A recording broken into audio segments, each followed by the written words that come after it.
This is not the Redmi Note 11 Pro, nor is it the Redmi Note 11 Pro Plus 5G, but here is the Redmi Note 11 Pro 5G.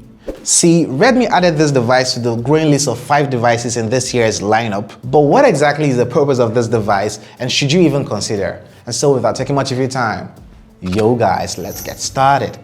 With the introduction of this series, Xiaomi secured its position as one of the world's leading manufacturers of low-cost smartphones. Every device in this year's lineup, while they seem closely fleshed, have quite some little differences and why you might want to consider one over the other. But before that, out of the box with this smartphone, you get the smartphone itself, a SIM ejection tool, a user manual, a TPU case, a Type-C to Type-A cable, and a 67-watt supercharger. The Redmi Note 11 Pro 5G is an undeniably attractive smartphone. Unlike most of its competitors, this is absolutely built with a premium feel in mind.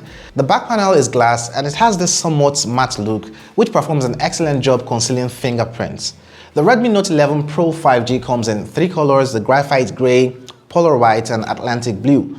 I actually do think this design is pretty slim and stylish. The only buttons on this device would be the power button and the volume rocker to the right side. The fingerprint scanner is integrated into the power button as with every device in this lineup. You get a 3.5mm headphone connector retained at the top side, not forgetting the secondary mic and the IR blaster, while the bottom side has a SIM slot that also serves as a micro SD card slot, the hybrid type, and also you get a USB-C connector or port to the bottom. You get the mouthpiece opening and a down-firing speaker also here. When we consider the build quality aside the material used, we always do look out for the IP certifications, and the Redmi Note 11 Pro 5G has an IP53 certification for dust, rain, and sweat resistance. Corning Gorilla Glass 5 protects the display on here, and you can further safeguard the smartphone with the included plastic screen protector on this display. The display is one of the Redmi Note 11 Pro 5G's most vital points. It can go up to 120Hz of refresh rate or may drop up to 60Hz if you want to save your battery life. This device comes with a 6.67 AMOLED dots display, an HD Plus resolution of 2400 by 1080p pixels, and a 20:9 aspect ratio. It offers excellent colors, great contrast ratio, and viewing angles. Although the Redmi Note 11 Pro is unquestionably a large phone, so is its display. The screen-to-body ratio here provides little opportunity for dissatisfaction. Bezels are thin on all sides except for the bottom bezel, which you get here to be significantly thicker than other sides. Now, brightness. This display's brightness is incredible, reaching a maximum of slightly over 400 nits in normal mode with auto brightness turned off. It also has a high brightness option, which can be activated automatically, and Xiaomi claims that this brightness hits 700 nits of brightness with a 1200 nits maximum brightness for this display. So generally about the display, it is excellent with great color and contrast, and the ability to increase the refresh rate up to a maximum of 120Hz is something that gamers would definitely love. You know, the smooth scrolling and motions when playing demanding titles, especially with the inbuilt 360Hz touch sampling rate for quick touch responses with this display. There are 2 speakers on the smartphone, one at the top and the other at the bottom of this device. So even if you block out sound from one part of the speakers while gaming or consuming media, you do not totally obstruct your gaming session or media consumption experience. So as far as sound quality on the Redmi Note 11 Pro 5G, I really do love what I get here. The Redmi Note 11 Pro 5G is powered by a Qualcomm Snapdragon 695 5G CPU, a respectable lower mid-range SoC. Different processors power the different variants of these devices, that is the Redmi lineup. We have the Dimensity 920 5G for the Pro Plus 5G and the G96 on the Redmi Note 11 Pro variant. This device on here is currently running on MIUI 13 based on Android 11, which is starting to feel a little bit dated. So currently, other competitors in this price range run Android 12, and running Android 11 here is a significant downside for the Note 11 Pro 5G. Of course, there will probably be 2 major Android updates for this smartphone, which isn't much, given that you're starting with an older version 11 here. So to put that in another way, the final confirmed Android version you'd likely see on this device is going to be Android 13. However, security fixes will be available for this device in the next 3 years in form of updates. You can get the Redmi Note 11 Pro 5G in 2 memory configurations, which are 6GB of RAM or 8GB of RAM. And the 6GB variant comes with either 64GB of internal storage or 128. And the 8GB variant, which I have here, is coupled with 128GB of internal storage. Also, the internal storage can be expanded up to 1TB via a micro SD card slots with this device. When it comes to gaming, the 11 Pro 5G can handle both light and somewhat heavy games like Asphalt, Call of Duty, PUBG, especially when combined with Xiaomi's Liquid Cool technology.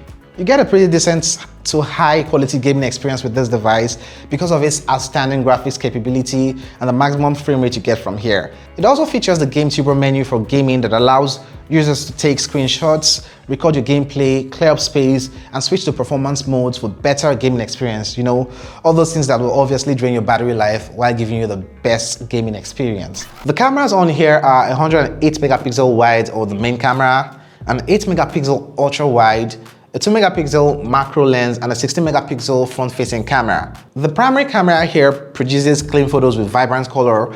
Nevertheless, it frequently overexposes the shots you take, resulting in a loss of details in terms of the highlights, making the shots appear a little bit overexposed. Now you have to manually adjust the exposure to get better photos with this lens.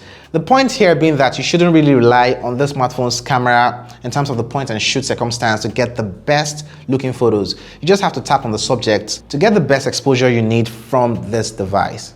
But outside that little problem, which could be fixed with a software update, this is a solid camera system. There is also a 108 megapixel option which produces very detailed images that can be extensively zoomed into without really losing much details. But keep in mind that you would need a lot of light to utilize this mode. Snapping in low light can be alright if you have steady hands, and you might want to use the night mode option available from the camera app on this device. The ultra wide camera does not have the same level of detail as the primary one, obviously. Fortunately, the colors are comparable with the primary camera. However, exposure is darker because the ultra-wide camera is not as sensitive to light as the main camera. It's something we can understand here. Macro cameras are things I tend to avoid most times when talking about the camera system, but I played a little with this one and it wasn't bad after all. It actually does a decent job, especially when you get the right focus and good lighting. Now over to the front-facing camera. Except for the extra smoothing that goes on here with the front-facing camera, the portraits and the regular shots look very clean and can be used for social media posts. I think it's reasonable here. Videos are limited to 1080p 30 FPS, which is a step down from the Redmi Note 10 Pro's 4K capabilities from last year.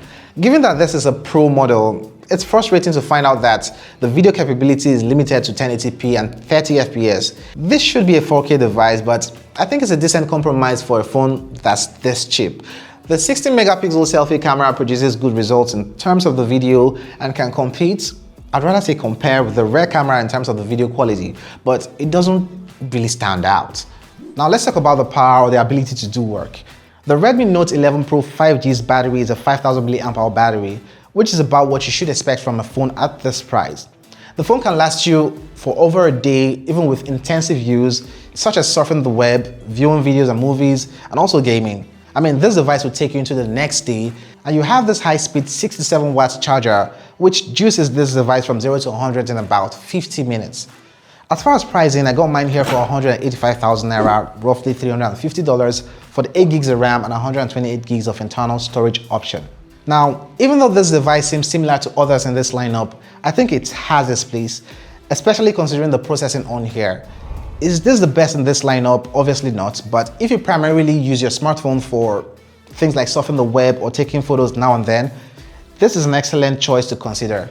You also get a long battery life and terrific media experience, owing to the fact that you have an amazing screen on here with decent speakers, not to mention the 3.5mm audio jack and micro SD card slots, some of which are not common with other devices around this price range, like say the Samsung A53. My big turn-offs with this device would be the Android version and the videos which are captured here at 1080p. Otherwise, the Redmi Note 11 Pro 5G is a capable mid-range device that does many things very well and is worth your money right now. But before you make a choice and go purchasing this device right now, do check out my review of the Redmi Note 11 Pro Plus 5G covered here. Kawai that day.